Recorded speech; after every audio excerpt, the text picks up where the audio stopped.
All right, friends, I now want to welcome someone that you hopefully know, Ginny Matheny, to the stage. Ginny, do you have your PhD in Old Testament yet, or almost there?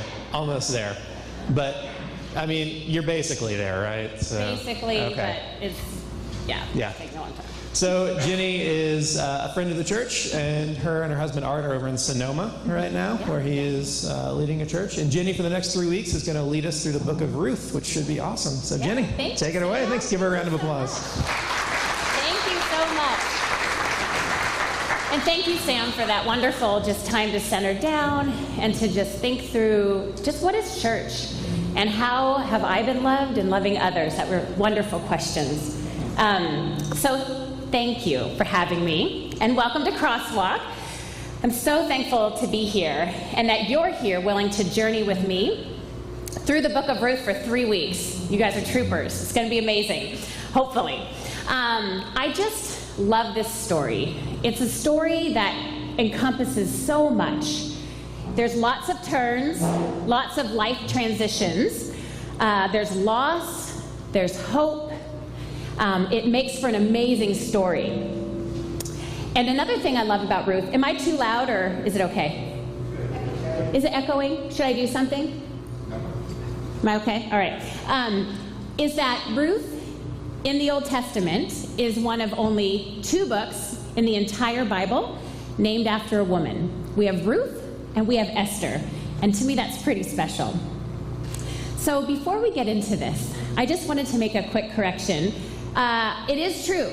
Pete had mentioned last week, I heard through the grapevine, that I have lots and lots of energy, and I do when I teach. But I'm actually an introvert, and when I am home, I have on the Netflix, BBC Sherlock, Doritos draped down my... So if you were to come by my house unannounced, I'd be like, getting myself going. So I do have a lot of energy, and I'm right on the border, but I'm actually an introvert, so I thought I'd, kind of give you a little bit of that. But anyways, there's a lot we're going to talk about today in the story of Ruth. And one of the things I think connects with a lot of us is transition. She is in a season of extreme transition. In fact, our family is in major transition. Last time I was here, we were in a period of waiting. We had just moved from Dundee. It was quick. It was like July, I think, 7 months ago. So this is our second move in 7 months. But it's been really exciting to wait on God and then to see what has been next. And God has slowly illuminated our path and to show us, yes, this is where you're supposed to be in Sonoma. My husband's a pastor now in Sonoma at Sonoma Valley Community Church. And we just moved this week. Now, I don't know about you. Ooh, am I okay? But I am like, I move a lot. I'm going to trip over that.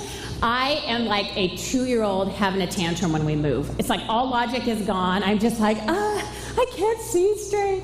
Art says, he's like, I don't mean to sound mean, but it's like you take a crazy pill. And I do. I am the type, if I could choose, I would throw everything away and start over. Just packing stuff. I'm not good at it. I like hit a wall. I'm just like, I can't handle this. But we did it. And there's few scars, right, Emma? We handled it. We are moved in, and thanks to Nana, she helps. She's really good at packing things up, and and not all the memories don't get thrown away. So anyway, so we just moved, and so this is very real to me. Maybe I should go here. This transition. Okay, so we're in transition, but one of the things that amazes me is how God, when we step forward in places of faith, how He provides. There is no way we knew what was coming and what was next. And here we are. I am a student. I'm like finishing my PhD. I do not have an income. I have like outcome, like take my money. And my husband's working, and it's like he provided a house in Sonoma. That is not an inexpensive place to live, if you haven't noticed. Okay, Muskogee, Oklahoma, where we were, the house is $60,000. But Sonoma, not at all. So the fact that we're in a house, I'm just like, wow, I could not have seen this coming, God. It's fantastic. And very humbling. And I'm sure many of you can identify with that. But before I get too far, there's something about seasons of transition. They lead, in my mind, to beautiful places of transformation. And when I think of places of transformation, you can go to the next slide. there's different styles of transformation, all right? You're going towards a change. You're moving into the future. A lot of times we want to hold on to the past, what we know, whether it's good or not, right? It's familiar. But God is inviting us into this place of change and transformation. And so I couldn't help but think, personality-wise, we have different styles of transformation in a sense. And then I thought, different styles of transportation. And so now I've told a little bit about me, and I want to get to know you. I'm going to throw some different vehicles up, different styles of transportation. Now, these are not vehicles you necessarily are driving now, but they're ones that you would want to drive. Like, you'd be like, yes, that's me. All right? So, but you have to be honest, God knows. And feel free to change your mind as we go. All right, so first slide. Okay, who's the minivan CRV type? Yeah, there's a few. They're like, yes, this makes sense. It's like, yeah, I had that white van. yeah, it's definitely, you can pull a lot of stuff. You can, kids and juice boxes and all of that, or just band equipment or, whatever. All right, what's the next slide? All right, who's a convertible? Is there a few convertible people? Yeah, that's me too. Yeah, just top down, please don't roll. But yeah, Mini Coopers going. All right, next slide. Motorcycles, anyone? Yeah, there's a few. Just, yeah, freedom. It's amazing. My heart beats when I see motorcycles go. You have to be so brave to drive those. That's fantastic. All right, next slide. Extroverts, party bus. Are there any of you out there? There's a few of you.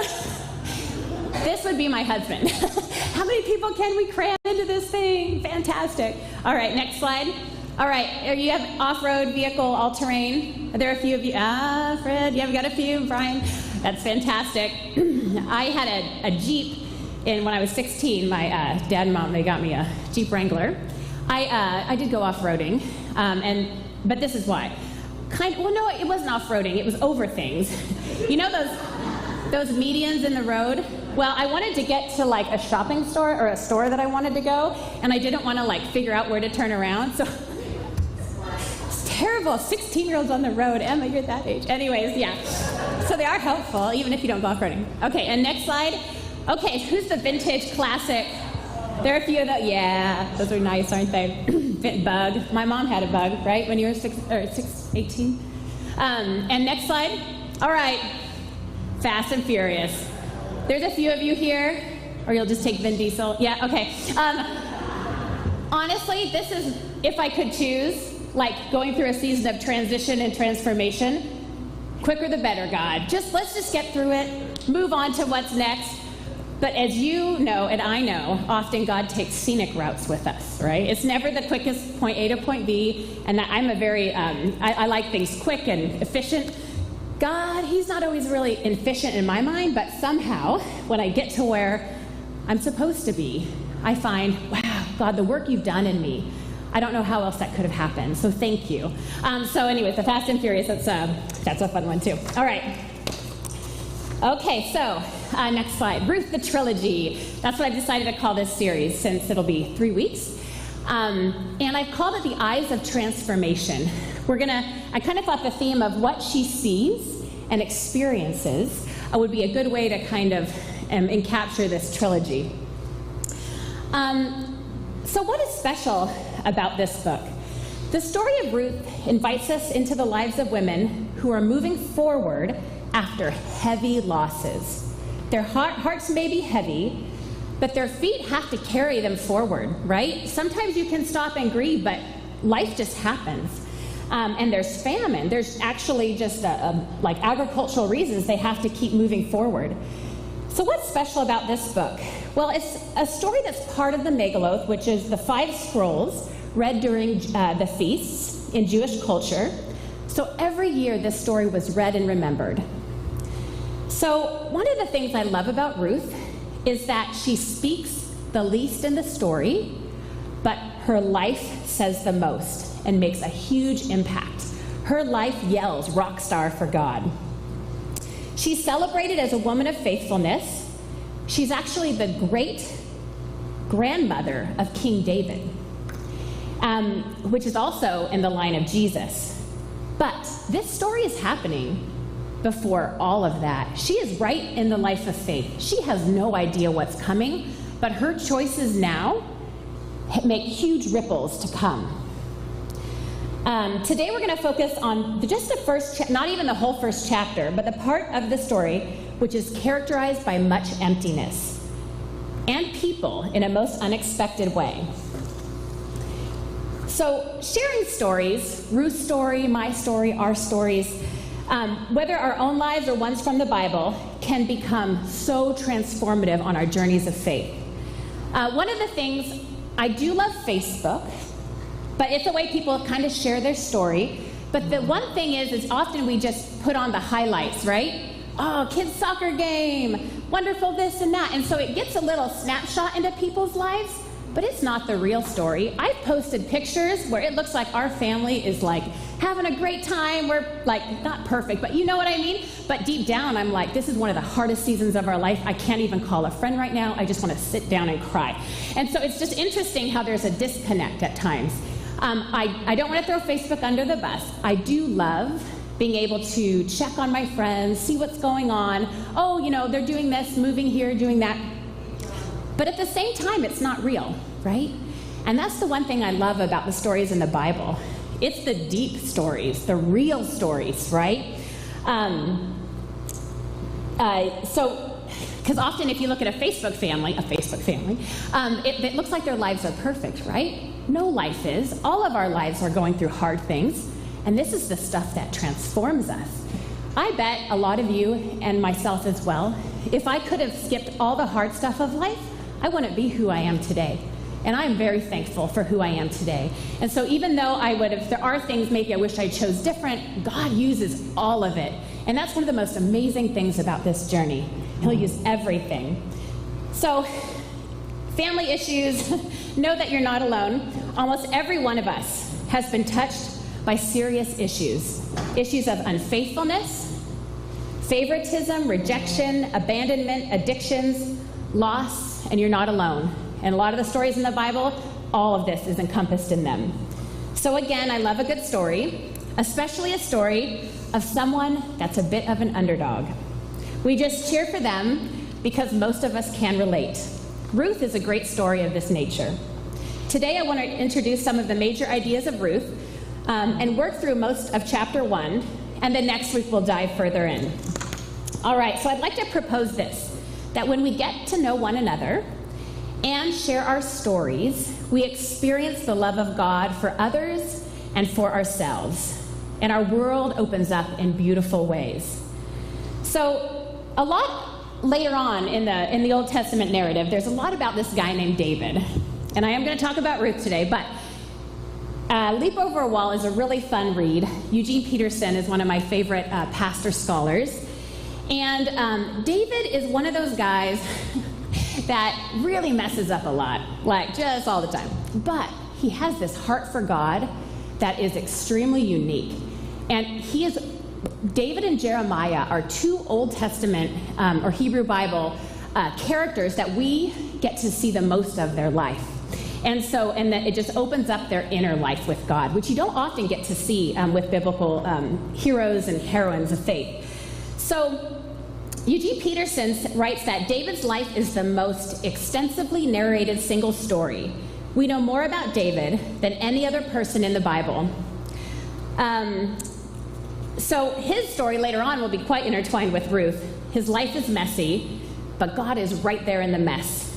And he's a favorite of many because he has this heart for God. He is in no way perfect. But Eugene writes about story. Because the David story takes up so much space in our scriptures, giving sustained attention to one person, we find ourselves becoming accustomed to and unobtrusively trained in this skillful, revealing, dignifying storytelling. But somewhere along the way, most of us pick up bad habits of extracting from the Bible what we pretentiously call spiritual principles or moral guidelines or theological truths, and then corseting ourselves in them in order to force a godly shape on our lives. That's a mighty uncomfortable way to go about improving our condition. And it's not the gospel way. Okay, next slide. Story is the gospel way. Story isn't imposed on our lives. It invites us into life. As we enter and imaginatively participate, we find ourselves in a spacious, freer, and more coherent world. We didn't know all that was going on. We had never noticed all this significance. If true, and the Bible is nothing if not true, story brings us into more reality, not less. Expands horizons, sharpens both sight and insight. Story is the primary means we have for learning what the world is and what it means to be a human being in it. No wonder that from the time we acquire the mere rudiments of language, we demand stories. How many parents can attest to that, or grandparents, or friends of children? More than that, at least among Christians and the Jews, the demand has been met by telling David's stories. And story is one of the most transformative ways to live life. It's not I need to fit into this theological truth, like Peterson says. Live your story, invite God in. You don't know where it's going, which is kind of scary, but kind of exciting. Ultimately, we do know where it's going, so there is kind of a comfort in that. But just living story, it just opens it up into beautiful ways. All right. So you may sense that there are facets of your story that are going to intertwine with Ruth's, and I know mine does. So my prayer is that today, as we journey with Ruth's story, that you will find hope in who you are becoming in Christ. So where I sense God leading us in this text, I know this is a lot to get us started, but is that we may press forward into God with faith, no matter where we are, whether in places of full or places of empty, places of feast or places of famine. On our journeys with God, we are never alone. All right, next slide. All right, so this is a Spanish surrealist image from Salvador Dali. He was an artist with a fun mustache. So here he's done a depiction of Ruth and her family, and Ruth is in the yellow, and yellow is signifying this noble character. All right, so as I introduce Ruth, I want to give a little bit of background to set us up for the next couple weeks. So who is Ruth? Right. So in the text, and we will get to the text in a minute, Ruth is a Moabitess. The Israelites and the Moabites were not friends. They were a bit of enemies for much of, well, all of Old Testament history. The Moabites were oppressors of the Israelites for 18 years in Judges. We see this with one story in Judges 3. There's this king, Eglon of Moab. Does anybody know this story? Because I'm going to tell it to you because it's one of my favorite. Okay, so what in the book of Judges, and we'll talk about this in a minute, often they're being oppressed by a foreign power, and then God would raise up a judge, and the judge would do something amazing, overthrow the power. The Israelites, yay, we have peace, we're worshiping God, everything is great. Then they would start to worship other gods, doing detestable things, and I'll talk about that in a minute, not living what God wanted them to live. Another power would come in and overtake them, and again they'd be like, oh, sorry God, please help us. And so we have this cycle through Judges. It's a downward spiral. So there's this king Eglon of Moab. Okay, so Ehud, who's raised up as an Israelite to deliver them, he goes over to King Eglon and says, oh, I have tribute for you. And so he gets there, and Ehud is a Benjamite, so he's a left-handed warrior. A lot of Benjamites were left-handed. He has strapped an 18-inch two-sided dagger to his right thigh, okay? So he goes, of course, none of this, it's all concealed. So he goes to the king and he says, I have a secret message for you, okay? And the king was like, oh, he rushes everyone away, and they go to his upper chamber. And so then Ehud goes in and he says, here's the secret message. And he takes that dagger, slices it into him, and the scripture says in chapter 3, he was a very fat man. So you had this huge king. Ehud slices the dagger right into his gut. It pierces his sphincter. The fat overcloses the dagger. He falls back, and the smell is like very toxic. And so then Ehud is like, throws a dagger in, and then he rushes out the window, and he goes to get the Israelites to come back and then take back their kingdom, okay, or their area. And so the funny thing is that Eglon, he's kind of like in this secure area, and then Ehud had locked the door when he left, so that all the attendants thought, wow, he's been in there a long time, and they can smell that smell. And so they thought, well, he must be relieving himself. And it says in chapter 3, they waited to the point of embarrassment before they go in there. Then they go in and realize, oh, he's dead. And then there's this battle, and then the Israelites win. And anyway, so this is Moab, one of the oppressing forces. And so just kind of a fun story. So we're reminded through the text. So basically, the Moabites and the Israelites, they're not buddy-buddy. Okay, so Ruth is a Moabite. All right, it's good to know. Another thing about Hebrew narratives is that they're very artistic and purposeful. They often do more showing than telling. They're often very subtle. They're not going to tell you what to think about that story. And that's why a lot of us struggle with the Old Testament, is because we're like, we read it and we think, oh, that's in the Bible. Is that okay? And a lot of times it's not. That stories want you to dialogue and go, oh, I can't believe that happened, and to talk about it and to wrestle with it. And so physical descriptions also are rare. So the fact that the king was really fat is interesting, right? They're not just going to throw that out for no reason. And one of the funny things about that story is that his name, Eglon, it actually means calf. So it's this illusion of he's a fattened calf for slaughter. Ooh, isn't that kind of icky? But I love it. I imagine in my mind, you know what he looks like? From the Hobbit movie, the Goblin King. Like, I don't know if you've seen that, but anyways, watch it. That's in my mind, what he looks like. Okay, so it's happening during the time of Judges, the story of Ruth. And I said before, this is like a really dark time in the period of Israel. A lot of fighting. In Joshua, the Israelites are figuring out how to possess the land. And then in Judges, they're figuring out how to maintain it, okay? So the Israelites were constantly getting into trouble, and God would raise up a judge, like I mentioned, and for a while they'd have peace, and then another foreign power would come in. And you think, well, why is that a big deal? Why is it so important for them to worship God? Well, during those days, and in some other cultures today as well, everything's not divided into perfect little neat categories, not that it ever is, right? But it's like, okay, religion's here, politics here, relationships here. Back then, what you worship, it's all intertwined. So if I'm worshiping a certain God, that's not the God like that we're worshiping today. You know what's part of that? Child sacrifice. So if I'm worshiping that God, I'm going to be doing those things, and they are detestable.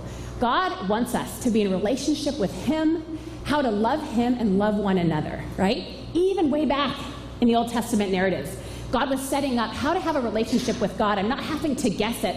What does God want? Did I not give enough? Did I not do this? God says in the Psalms, I don't want that. I want you. I want a relationship with you, and this is how we can have that, right? So it's not a guessing game. A lot of the religions in Old Testament times, you're trying to guess, did I make the gods angry?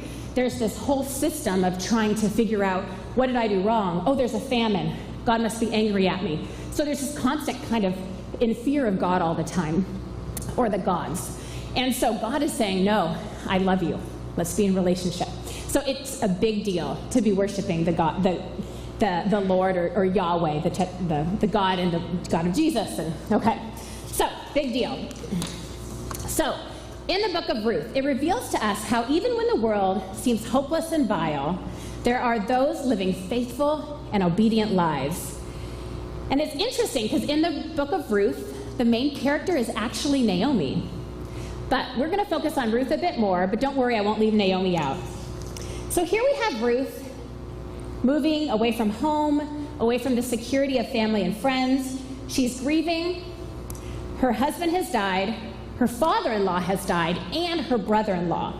She could have stayed in the security of Moab in the familiar, but she ends up clinging to her mother-in-law, her eyes open to an unknown future. She walks forward in this fog of ambiguity. What will she see? Who will she become? A widow then was equivalent to someone homeless.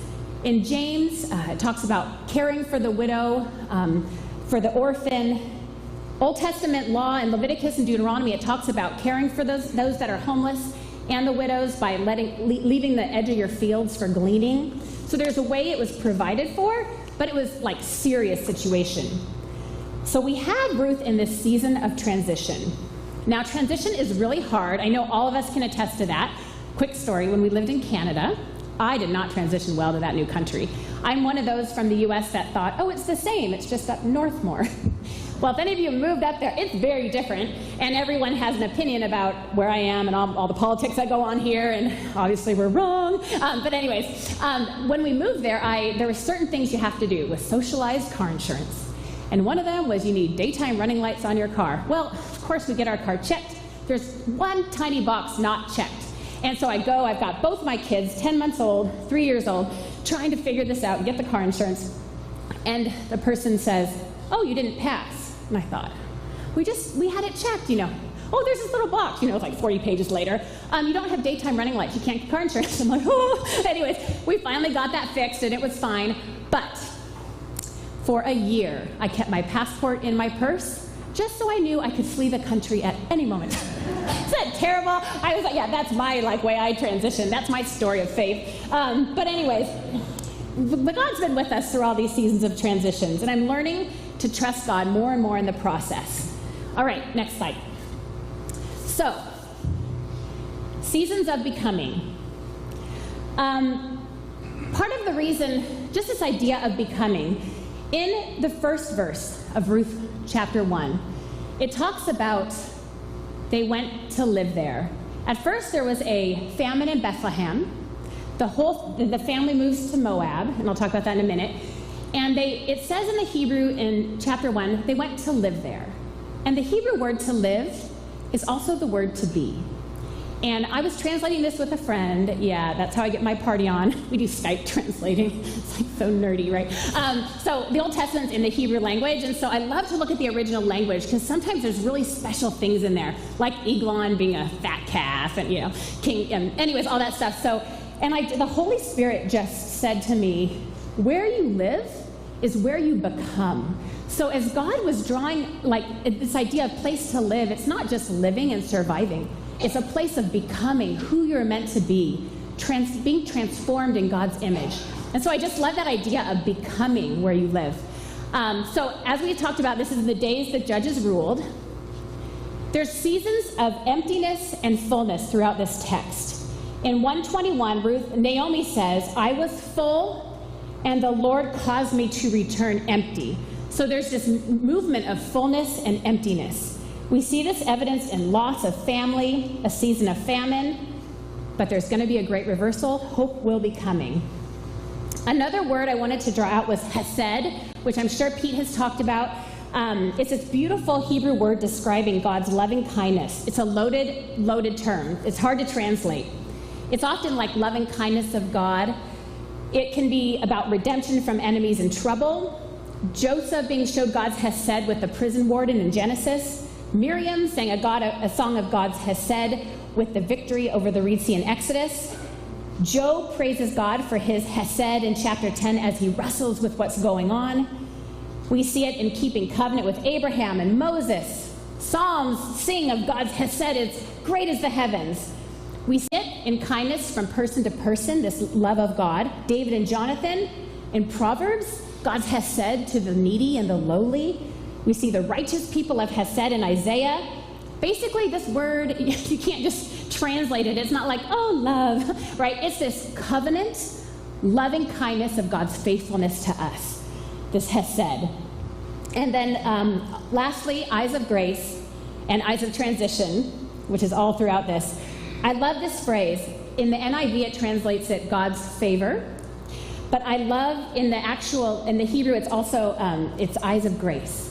And when we have eyes of grace for each other in community, and I'm going to tease this out in the next couple weeks, major transformation happens, and it's a beautiful thing. Our heart, our ethics, and our lives speak and grow. Okay, and then lastly, kinsman redeemer. This word goel, it's actually a verb, and it means to redeem, act as kinsman, as family. Redemption is costly. And for a kinsman, he's using his own resources for another. So that's going to be coming up later in the story. All right, we're actually going to be wrapping up pretty soon. But next slide, Ruth 1 through 3. See, I'm just going to start you off, and then you'll have to come back to hear what happens. All right, so in the days when the judges ruled, there was a famine in the land. So a man from Bethlehem in Judah, together with his wife and his 2 sons, went to live for a while in the country of Moab. The man's name was Elimelech, his wife was Naomi, And the names of his 2 sons were Mahlon and Chilion. They were Ephrathites from Bethlehem, Judah. And they went to Moab and lived there and became there. Now Elimelech, Naomi's husband, died, and she was left with 2 sons. They married Moabite women, one named Orpah, the other Ruth. After they had lived there about 10 years, both Mahlon and Chilion also died, and Naomi was left without her 2 sons and her husband. So on this map, we see them going from Bethlehem to Moab, about 30 to 60 miles, depending on where they were. Major famine and emptiness. So they originally moved away from Bethlehem, which is ironic because it means house of bread or house of food. So they move away from Bethlehem to Moab. So they're like resident aliens in this country for survival reasons. So they're empty with food, but full with family when they move to Moab. Then they're there for a while, and then they're going to have to return. But at this point, there's another famine, but now Bethlehem has food. They're going to be returning, but empty of family, okay? Her husband and her 2 sons have died. They're empty, they're desperate. They're not only living in Moab, they were becoming. And we often don't have control over our circumstances, but who will we become in the process? So next comes an interesting part of the story. Naomi's husband has died, and she has her 2 sons. They marry Moabite women, Ruth and Orpah, but then 10 years, more tragedy. The sons die. So and this is in verses 1, 6 through 7. So when she heard in Moab that the Lord had come to the aid of his people and was providing food for them in Bethlehem, Naomi and her daughter-in-law prepared to return home from there. With her 2 daughters-in-law, she left the place where she had been living and set out on the road to take them back to the land of Judah. But at this point, Naomi's going home, okay? Her 2 daughters-in-laws are from Moab. But Naomi thinks, you know what? What am I going to do? Am I going to have more sons? And back then, often you would like marry maybe the brothers to provide, keep family land in the family, keep the name in the family. And this is how you would hold on to that like family name. And so Naomi's like, I'm old. Like, I'm not going to have more babies. And then you wait for them to grow up. She's like, go home. Go home to your families in Moab. Get married. Have a life there. And at first, the 2 daughters-in-law say, no, Naomi, we want to be with you. We're not going to leave you alone. Eventually, Orpah says, okay, fine, I'll go home. So Orpah goes back to her own people and establishes life there. But Ruth is not budging. She is digging her heels in really hard, and she deeply says no. She actually says in 1:16 through 18, Ruth replies, don't urge me to leave you. I'm thinking Ruth was really stubborn. Or turn back from you. Where you go, I will go. Where you stay, I will stay. Your people will be my people, and your God my God. Where you die, I will die, and there I will be buried. May the Lord deal with me, be it ever so severely, if even death separates you and me. When Naomi realized that Ruth was determined to go with her, she stopped urging her. Here we have Ruth pretty much proclaiming like a marriage oath almost, right? Like, I am with you till you die, which is interesting because you don't see that a lot with women together, but she is like, I am pledged to you, Naomi. I will not let you go alone. So she says, but Ruth digs her heels in, and it's interesting because at the end of this oath, she invokes the God of Naomi, the God of the Israelites, and now this God is becoming the God of Ruth. All right, let's do one more slide. What I love about this story is when you just look at the cold, hard facts, oh my goodness, despair. Here's Naomi, having lost her husband, her 2 sons. It's like if you were to logically process this, it would be one of the most tragic stories you've ever heard, and it is tragic, no doubt about it. And if you just think of that, you would think despair. And I don't know about you, but there's times in my life when I just think about my circumstance, it can easily just lead to despair. Okay, next slide. But we put God in the equation, there's always hope and unexpected adventures. And I don't say that lightly because it's not easy to have hope. But there's always a place for hope in God, no matter what's going on. With God in the equation, we can expect something. I'm sure you've shared stories of your lives with one another, there's definitely dark moments, no doubt about that. Difficult seasons of transitions, but ultimately we go from life to life in Jesus. There will be adventures in this life and the one to come, seasons of transitions in our lives. But I want to encourage you to keep trusting God. He has plans that just might surprise you.